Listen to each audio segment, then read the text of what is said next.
had this rhubarb in the fountain in Lake Mills, and we tried to transplant some to our farm. The climate is just not Climate right. isn't the same. It thrives in Alaska, you know. It's what grows Rhubarb thrives in Alaska. We saw one patch that they had that was as big as a piano. Wow. It was, Okay, Linda's going to tell us something. Don't know what it is. this is a story about Ruth and Jean and myself. Jean and I were we were in Albert Lake, and we were going to, I think Leighton was going to play in Minneapolis. And you were living in Minneapolis. And Leighton was going to play in Minneapolis with his polka band. And Jean and I were going to drive up with them and spend, I think, the weekend with her and Richard and Janine, who was just a little girl. Janelle. Oh, Pauline, you can call her Pauline, Pauline. just a little girl. Innocent little girl. always. And we knew that Ruth's father did not like young girls who wore lipstick and eyeshadow. And Jean and I were very much into lipstick and eyeshadow. And we had lipstick and eyeshadow on. And right before we got to Ruth's house, we very quickly wiped it off very, very fast. And I told this story to Ruth before, but there's more to the story.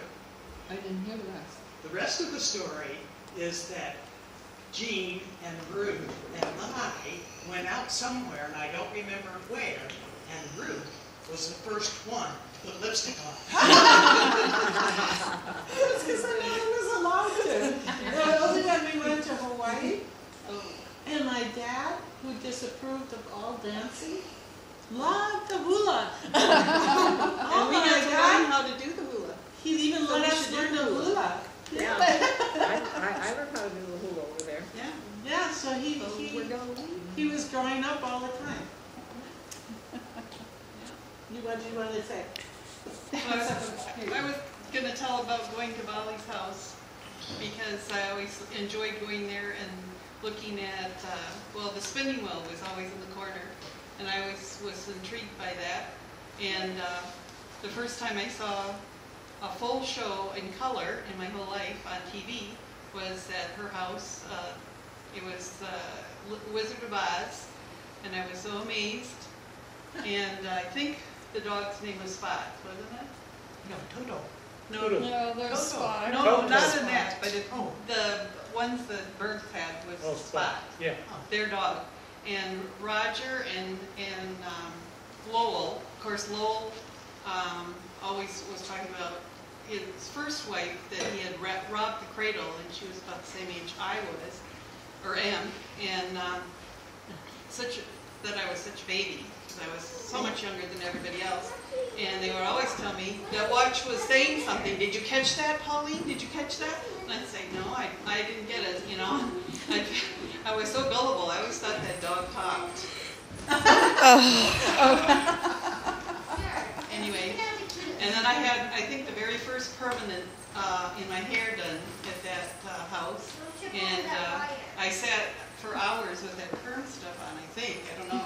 But after it washed the first time, it was straight as a pin again. So it obviously didn't take.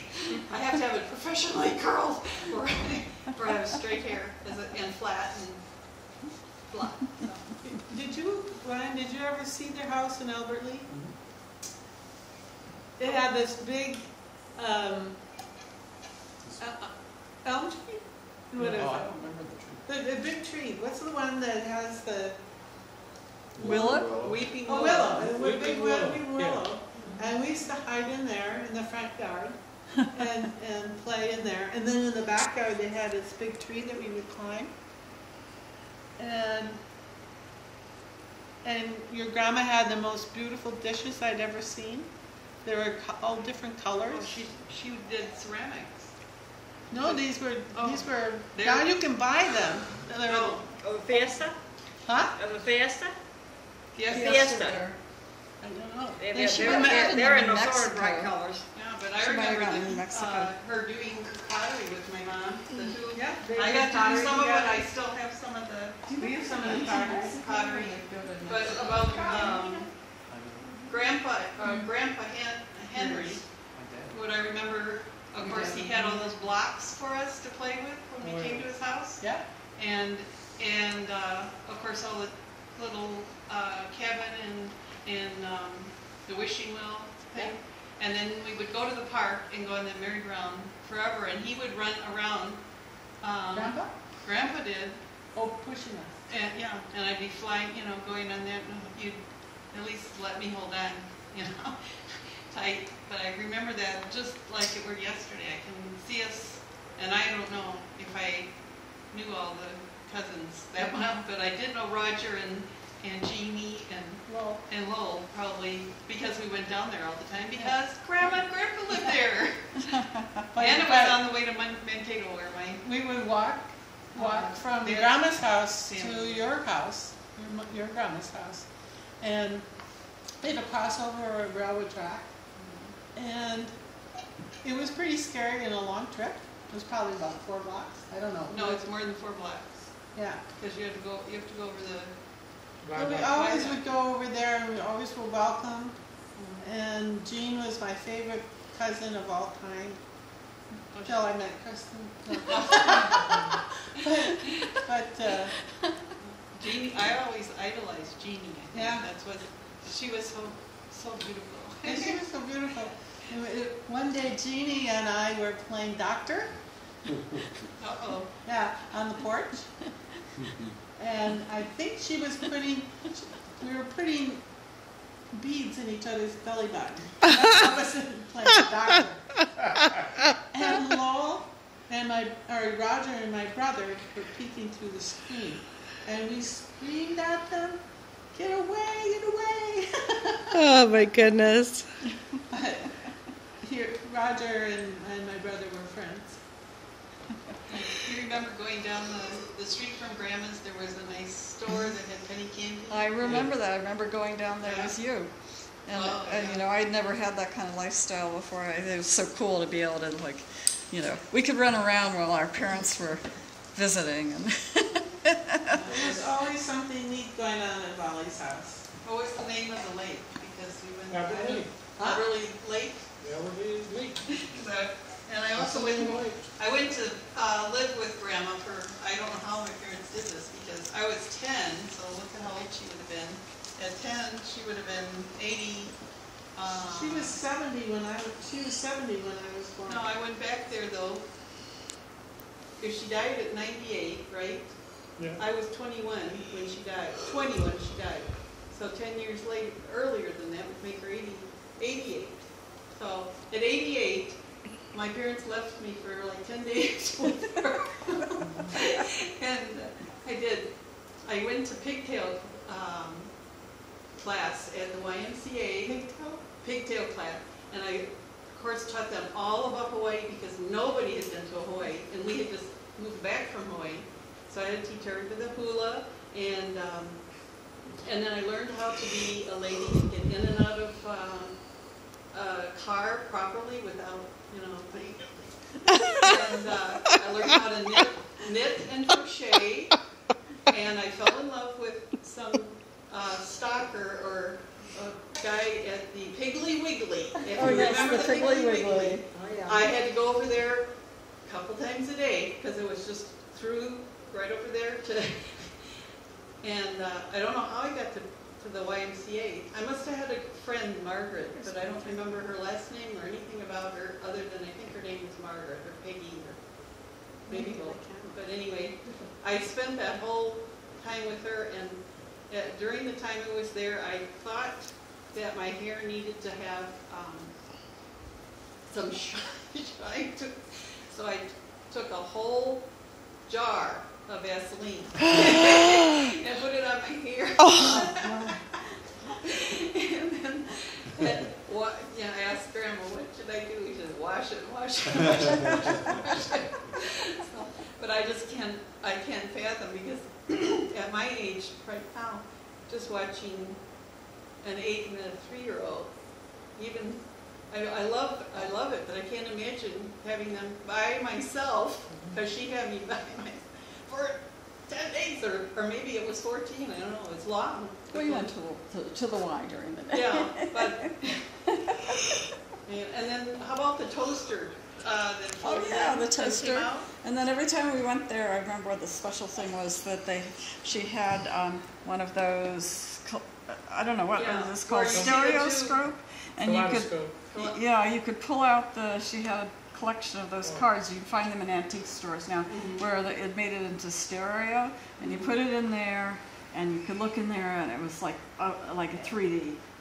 And then you could take another one, and she had ones from all over the world, and you know, I guess it was the thing back in the 1910s, something like that.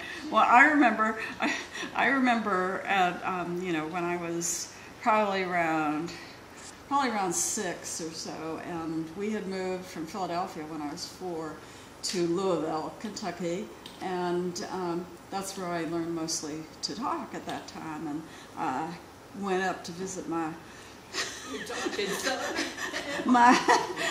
family with my mom up to Minnesota, and I remember we went to see Jean, and I remember we went over to Jean's house, and somehow I think she had some other cousins, and she said, "Well, Kristen," and she was like laughing and everything, talking to me. She said, "Kristen," and we went up at Christmas, and she said, "Kristen, say Christmas," and I said, "Christmas," and everybody went. I didn't hear any difference. Christmas.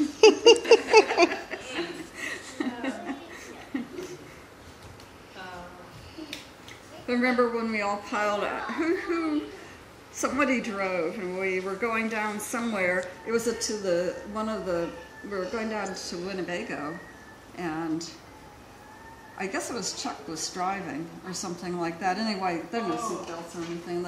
We all got piled in the back of the car. And you know what? He drove so fast around the curves. Uh-huh. And I said, "Why are you doing that?" He says, "That's the way to do curves."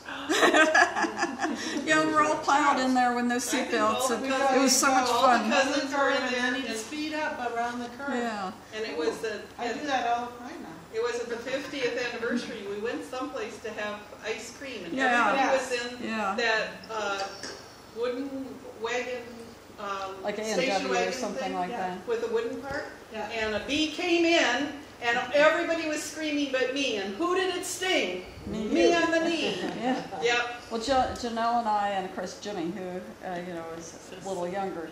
I'm just a little bit older than Janelle, and so we were 10, 8 years old, and then we had all these cousins who were like, you know, gods because they were like teenagers.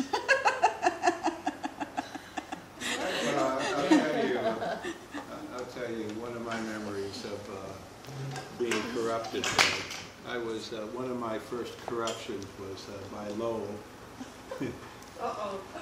I think I was 14 and had gone up with my dad to and we visited Grandma in Albert Lee, and then we were going to Minnesota. So let's see, 14. I would have been about 1959.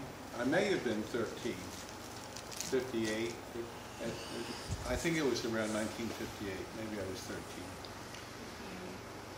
13 or 14. Anyway, Lowell was 16 because he could drive. So we drive up there, and so I want to get together with Lowell. He was the cousin my age in Albert Lee. And so he's driving a car. So this is cool, you know. I get to, at 14, you really admire another kid who can drive a car. Oh, sure. So I get in the car with him at 16, he takes off. And right off the bat, he says, "What do you want to do?" I said, "I don't know, what do you want to do?" He said, "Well, first let's go pick up a couple girls." I said, "Oh, that sounds great." So then he pulls out, so he picks up a couple girls, goes out someplace to park, and he pulls out of the trunk, opens the trunk of the car, and he's got a case of beer. And it's hot, it's not cold beer. It's warm beer. It's been in the trunk of his car. Yeah. And he says, "You want a beer?" I said, "Sure." 14, here's a guy, 2 girls, beer. This is great. So, And what? And a car. in a car. So we drove around, and I don't know, I had maybe 3, 4, 5 beers, but it was the first time I had drunk anything, and it was hot beer. And I remember having a really good time, but he finally brought me back about 2 in the morning, and I literally staggered in the house and passed out on the floor in Grandma's house. And we had to get up early in the morning, and my dad came and woke me up, about 6 in the morning, because from there we were driving into Minnesota. He was furious at Lowell, and he was interrogating me. What did you drink? What did you do? I said, it was just 1 or 2 beers, except that I was so sick that I had dry heaves all the way from Albert Lee to Minneapolis. Yeah, So keep stopping the car. I was totally corrupt. My head was out the window the whole trip. You learned your lesson and never drank again, right? Never drank an ounce again. That was just the beginning of Ryan, tell us a story about Roger that nobody's heard before.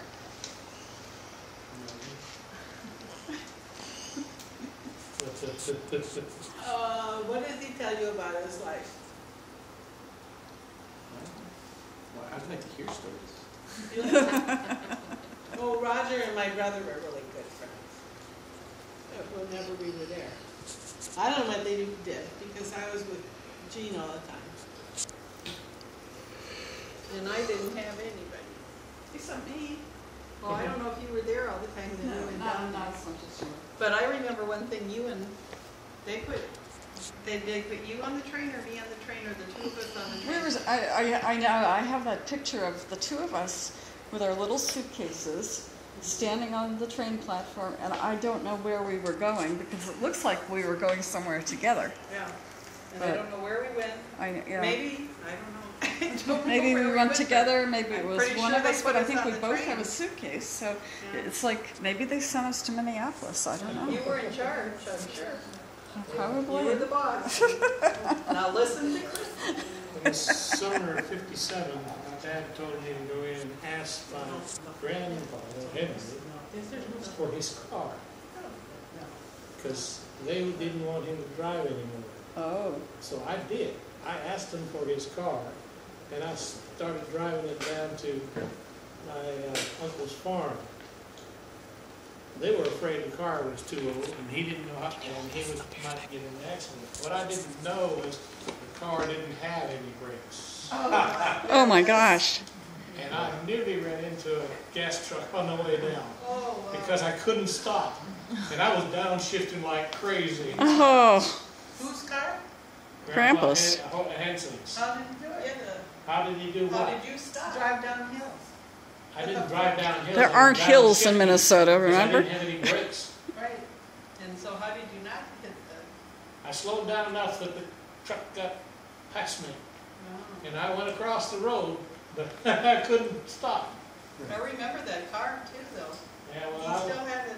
they It's put a me Model- up to Model A or Model asking B. my grandfather for the car. And you got it. How old was he then? See, that was in '57. How old was he? Remember the cabinet in the living room that was full of rocks? Oh, yeah. Yeah, I gave him a bunch of those rocks. Did you? He has a set of his rocks. And I got the rock collection, right as some of the rocks that I gave to him. You did? Yeah, We'll take a picture of all of them. I gave it to my oldest son. I gave my grandmother 5 desert diamonds. They never came back. They disappeared. Gave her what? 5 desert diamonds. Desert? Desert diamonds. Oh, really? Uncut diamonds. Wow. They're second grade diamonds, just below a diamond. They were worth about maybe, at the time, maybe about $180, $200. Hmm. That's a lot. Yeah, but they weren't pretty. They were yellow diamonds. And probably would have to be polished up. They would have to be cut and polished and everything else. And, But- and I cut them out of the lava rock up there in the desert. Hmm. Well, they had one rock that looked like a chair. Remember that? Yeah. But- Well, I did end up, I refused to give away a meteorite that fell in a farm close to my grandfather's farm. And they went and collected it, and I have got that meteorite. And it's quite a prize since there's only about 2,000 in the United States Hmm. that have survived and are collected. Send us a picture. It's not very big, but it sure is heavy. Huh. Put it on a scale, take a picture, so we can see the weight and when Did you find that meteorite? No, Grandpa Hansing found it. You got it? He went Now, over was there it and dug it up. registered? Do you register it or anything? I mean, No, So how is it verified to be a meteorite? the meteorologist. you did show It's us. got minerals in it that are not common in the United States. Or, in fact, it's not common on Earth. Going in the world, huh? You know, anything comes from outer space, we've got certain minerals that are not very common here. But it's mostly metal because everything that wasn't metal burned away. The other thing I remember about your grandma's house is the big elm tree in the front. Did I just say that before? Yes, you did. The weeping willow. Yeah, No, that was in Bolly's house. that's Raleigh's house. So the elm tree, That's what we're talking about. Always house. Grandma Hanson didn't have a tree in the front yard that I remember. And the garage and the basement, I remember the basement. it was a cellar. It was like cellar. Yeah. Did it have rocks or wood, dirt? Grandpa, he collected rocks and polished them. Oh, okay, we're back at grandpa's. Yeah, Yeah. but, You said you spent many hours down there. yeah, I did. When I was real young, my parents would come in and they'll ask me where but they would go visiting, and they were my babysitters. You know that she was 70 when I was born. She knew everybody's name, Oh, yeah. all of our spices and everything. Well, even when I went and stayed with her, she mentioned every single person, what they were doing, where they lived, and, you know, if they were married and who their children, and where they went to school, and you name it. She could do all of that. She knew all about the landing on the moon and everything. Little did I know that she was talking about you guys who were part of that. Did you know that? Well, she was very well read and the most beautiful handwriting. She, tell them. Oh, I worked for NASA for 5 years, so during that time, I did the flight controls on the Saturn 1B. And the Saturn V, on the Saturn V launch, it was my duty to be at work for 72 hours. Whoa. They would do sounding rockets. Sounding rockets are just rockets so they could measure the wind velocity at altitude.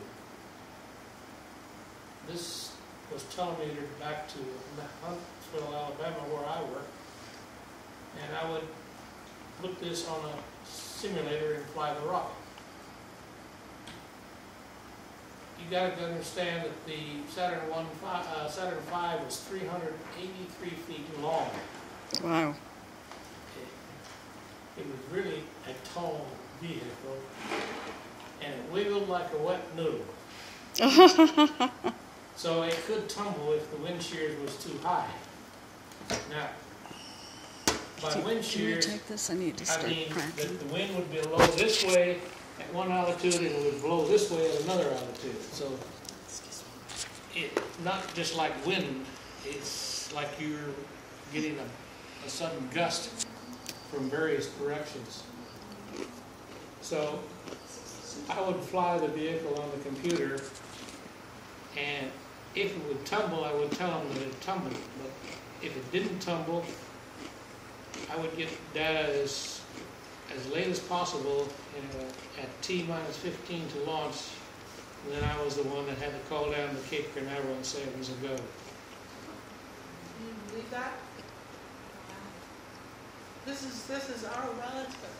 And then I did another engineer did the shuttle flight controls.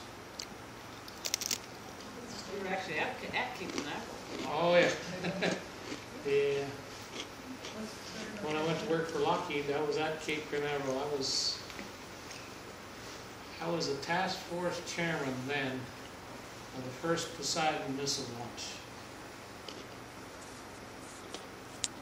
And we would work, our hours for work were erratic.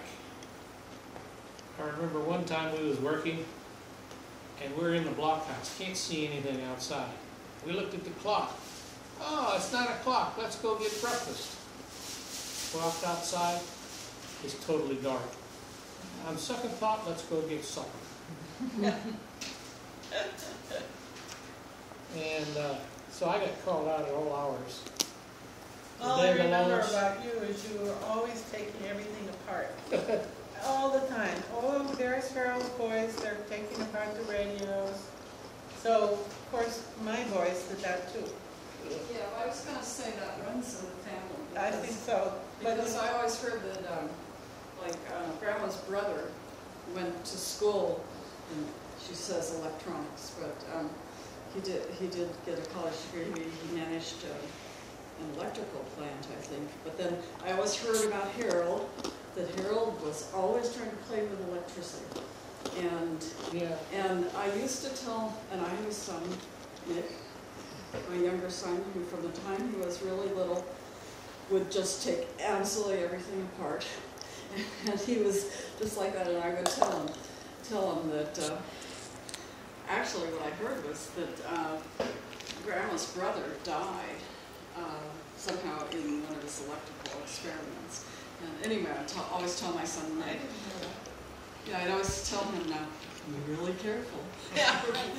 And now he deals with like millions of volts and all kinds of things. So it runs in the family. Well, Grandpa Hensing, he bought his first radio.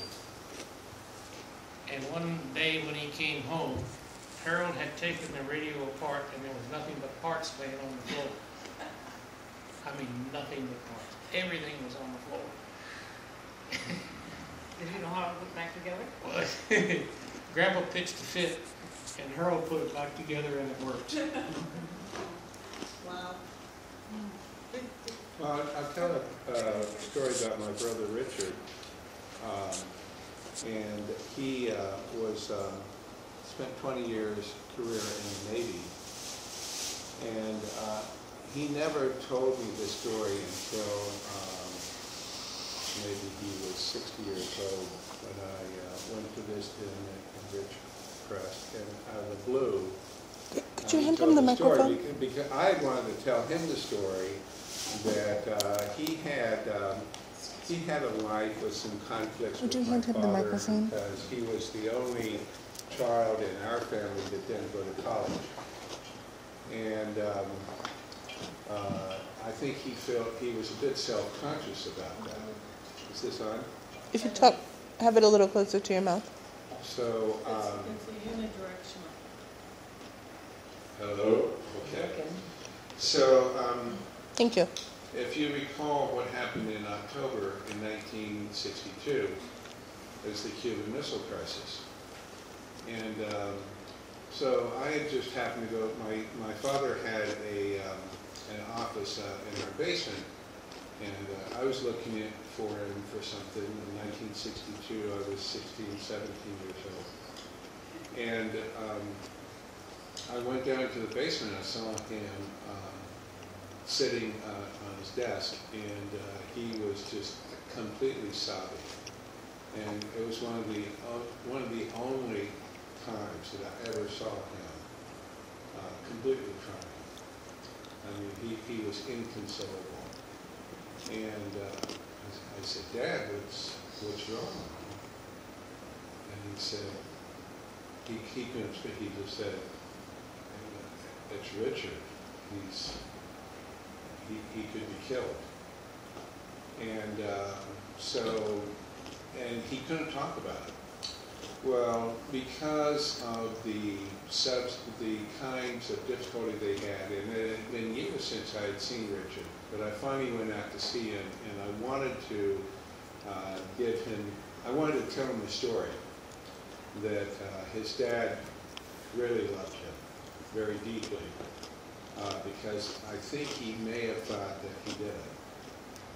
And I wanted to tell him the story about, when the only time I saw my father break down and cry was when he was concerned in this Cuban Missile Crisis because he was in the military somehow involved. Well, he then proceeded to tell me the story. He said, yeah, he said, I was involved. He said, you remember if you saw the Walter Cronkite news story that had the picture, the video of the Russian ship that was coming towards the line of embargo, you could see the edge of the wing of the plane. He said, I was in that plane. Oh my God. And he said, I literally had my finger on the button that could have started World War III. And he said that his job in the Navy at that time was preparing the arms in a Navy plane to shoot a missile. And he told me the story that the pilot of the plane had the orders from Kennedy to draw the embargo line, and he was in the back of this Navy jet, and the captain turned on the speaker of his radio broadcast trying to reach the captain of the Russian ship that was coming towards the line of embargo. And he left the speaker open so everyone in the plane could hear what was happening. So he heard the captain try to radio to the Russian ship and say, you are ordered by the United States of America to turn your ship around, and you cannot cross this line because of the embargo. And the Russian captain of the ship would, we could hear his voice, Richard was saying, you could hear his voice saying, no, no, no, you no understand, we just have farm machinery. Just farm equipment we're taking to the poor people in Cuba. I'm paraphrasing a little bit. And so he refused to, and the captain said, no, we know you have missile parts on your ship, we have the evidence, and by order, the United States military is telling you, you must turn your ship around. So the Russian captain refused to do it, and so the captain of the jet radioed back to Richard and said, okay, we want you to set up and fire a shot in front of the boat. It's a warning shot. So he said, okay, so he set it up, and he did the instruments to direct it in front of the boat. Richard did. And the captain said, okay, swing, did a circle around the plane and said, fire a missile as a warning shot in front of the bow of the boat. So he did that, bam. And it goes off, 50 yards in front of the bow of the boat. And the captain says to the Russian captain of the ship, again, that was a warning shot. We mean business. You must turn around. You are approaching the line of the embargo, and if you do not turn around, we will blow you off the seas. We will attack you. And the Russian captain again said, no, no, no, you don't understand, don't speak English, but we just have farm equipment, don't understand, and we have to go to Cuba. So the captain then radioed back to Richard and said, okay, I want you to, we're going to find another warning shot. This time, instead of in front of the bow of the boat, I want it to be right over the boat, right over the a little above, not hitting anything, but above the boat was the second warning shot. So he set that up, fired it, and it went, just 20 yards over the top of the boat. Captain again turned to the Russian captain and said, that was the second warning shot, you must turn around. The Russian captain again refused to, kept on going. This was real princemanship. At which point the captain of the jet called back to Richard and said, fellas, I want you to set the next missile for a direct hit. And by order of the President of the United States of America, that ship will not cross the line of the embargo. And I want you to, on my command, get ready to shoot this missile to destroy the ship. And he said that he literally was shaking and saying, oh my God, I've got the finger on what could be the beginning of a nuclear war of World War III. And at the very last minute, the captain again called down to the Russian and said, this is the final warning.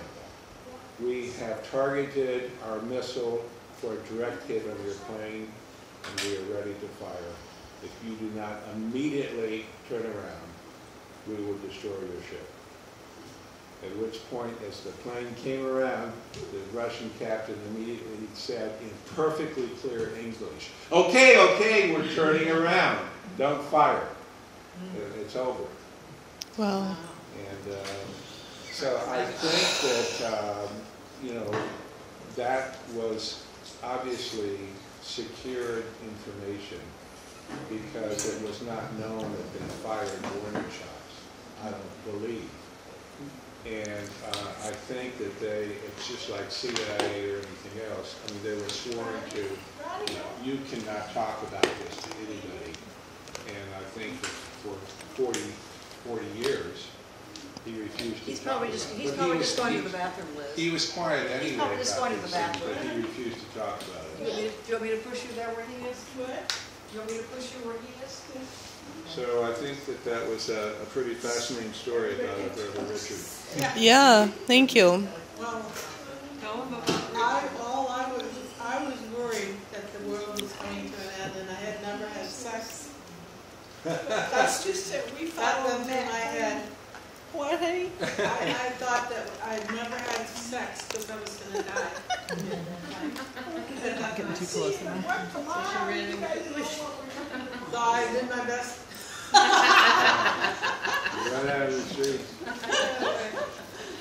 So I don't understand though. I think it'd be interesting to hear more Richard stories from you two, and from Kristen, but she's not here right now, and from you as well. But he didn't come to our family reunions. Ever. I've never seen him, only heard about him through our mother. Well, he was a bit estranged because he, from high school, well, first of all, in early high school years, he got into some trouble, and there was a court order that was going to send him to like a reform school. And my father was able to negotiate with the judge an alternative plan of having him come and live in Minnesota and work on the farm for a year or two. Your farm? No, Not your farm. I'm not sure exactly who it was, but it was some relative. It wasn't, it was like a cousin, some sort of fairly distant relative. Do you know who it may have been? Well, it could have been Melvin because he is a cousin. He is a cousin. Yeah, Melvin Erickson was a cousin. I don't know. It could have been him. So he left there, and then he came back for I think his senior year in high school, and he just felt somewhat estranged from the family, and he wasn't college bound at all, and he was a rebel, and immediately after high school, I mean, he was ready to join the Navy. And he got married, joined the Navy, and of course, and did not go to college, which my father completely he totally disapproved of him being married so young and not going to college. Huh? You didn't disown him, did you? Well, they were estranged. I mean, my father was very upset with him for the trouble he got into. Did you ever get to see him? When You obviously got back together. yeah, well, and then no, I saw him in the early years of his naval career.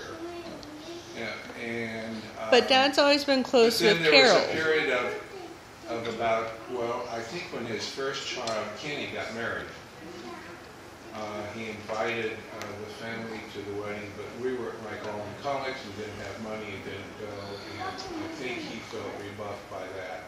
And he just refused to go to any of our family reunions. My mother's heart was broken because she took care of him as a baby. Yeah. Her whole life, she was so And he never talked to her. So it was like that with you as well, because I know that you said that that even just his name was so important because of how meaningful he was in your lives. That you have, who was named after him? Our brother. Yeah. Our oldest brother. But Yeah. even if she talked at an older age, I could remember, it was like she was so in love with Richard. It was just heartbreaking. We gotta go. Heartbreaking. Yeah, the little guy, you Let's play sing tonight? happy birthday to him. His I got birthday you just got called to. Oh my goodness! I forgot. Your birthday, Joseph? How old are you going to be? Oh my goodness! Fantastic! What would you like for your birthday? So, I mean, also. But what would you like for your birthday? He, with all of that going on in his. A cuddly bear? Oh, like that one? Became an independent person. Yeah. Well, I think And went into the military. Cuddly bears are nice. basically, Disconnected himself Yeah. from the family. I mean, he sort of perceived himself to be. It's fun to visit with them. Well, I'm sure. But in his mind, he just had a different life, and he didn't relate to what we were doing. I don't think he would have remembered my mom and dad anyway, because he was so Oh, no, little. the story was always there. Cinder? Oh. We were very, very. Joseph would like that cuddly bear for his birthday. You would what? He really would like that cuddly bear for his birthday. No one that. These are kazoos. Do you want a blue one? That your brother Richard was You named can have after, both. after Richard. Do you know how to blow them? I think That Blow was them on a this very side. known thing. And you go, times they tried slit to it. No. go and see Richard. They wanted to see Richard. When he was. I don't know when. All I remember is Because I mean, they broke their heart. yeah. Especially my Does mom. mine not work or am I not doing it right? I don't know. In her You have to like, but she went to these family reunions it should work. up through the middle of 1950. Hold it, no, closer. Get it way in your mouth. Say boom. So you try this one and see if that works. Okay, we're gonna do happy birthday to Joseph. I never make these work. It's so upsetting to me. I can never make these work. I know.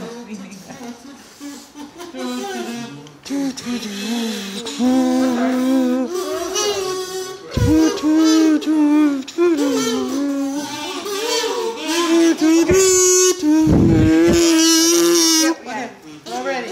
Happy birthday now.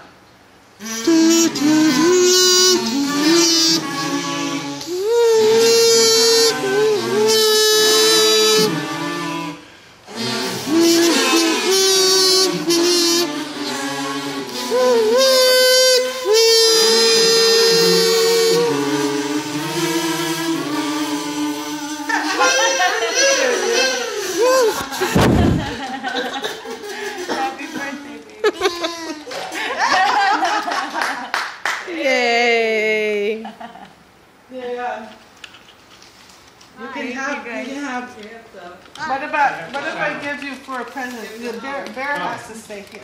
And anyway, Joseph, our apartment, I know. our New York City apartment cannot have big giant stuffed bears in it. Yeah. I'll give you a whole package of kazoos instead, okay? Oh, that's so cool. You can give them. I know. You can have different colors, or you can give them to all your friends. Tell them how to blow it. Huh? And if it doesn't Put it work, in the pinata. have your mom try to take this off. No, I guess it's stuck. It's just a piece of wax paper. Well, if you have any chance, Huh? Gotcha. turn the stick on, but So you want to see? so to speak. I never did that before. Brilliant, Joseph. Brilliant. When I send you Yeah. All right. everybody gets sent to you. It was so nice meeting you.